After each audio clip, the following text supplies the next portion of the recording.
মানুষ টিভি নিয়ে বসে থাকে ঘন্টার ঘন্টা, ল্যাংটা মেয়ে দেখে চক্ষু ঠান্ডা করে, কলিজা ঠান্ডা করে, জানটা সহৎ করে। টিভিতে বড় মোবাইল দেখে, বড় মোবাইলে মেয়েদেরকে দেখে চক্ষু ঠান্ডা করে, কলিজা ঠান্ডা করে, জানকে সহৎ করে। তাহাজ্জুদও পড়ে, ধর্ম পাগল হয়ে গেছে, এতে জান্নাত পাবেও।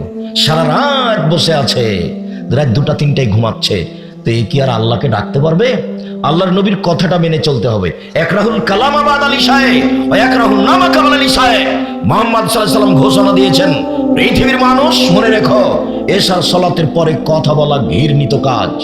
পৃথিবীর মানুষ শুনে রেখো, এশার সালাতের পূর্বে ঘুমিয়ে যাওয়া ঘৃণিত কাজ।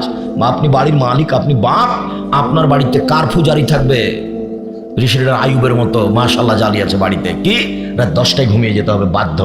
পড়াশোনা ব্যতীত রাত 10টার পরে কোনো ছেলে মেয়ে এই বাড়িতে জেগে থাকতে পাবে না, ঘুমাতেই হবে বাধ্য। বাস 10টায় ঘুমিয়ে গেছে, 3টায় উঠেছে, এই যে কয় ঘন্টা ঘুমালো? 5 ঘন্টা। এখন উঠে সুন্দর করে উজু করে 2 রাকাত সালাত আদায় করে আল্লাহকে বলেন, উনি প্রথম আকাশ থেকে 7ম আকাশ থেকে প্রথম আকাশে নেমে এসেছে, আপনার জন্যই নেমে এসেছেন। তা আপনি তো রাত 2টা 3টায় ঘুমালেন ল্যাংটা মেয়ে দেখে দেখে চক্ষু ঠান্ডা করে, আপনি আল্লাহকে কি বলবেন? আপনার চরিত্র শয়তান, আপনার স্বভাব খারাপ, আপনার অভ্যাস খারাপ, আপনার খাসলত খারাপ। কি দিবেন? ঘন্টার ঘন্টা দোকানে বসে আড্ডা পিটেন, সব সময় দোকানে ল্যাংটা মেয়ে নাচছে টিভিতে, আর সবাই বসে আছে দেখছে, গল্প করছে, দিন কাটাচ্ছে, আড্ডা পিটে হারাম।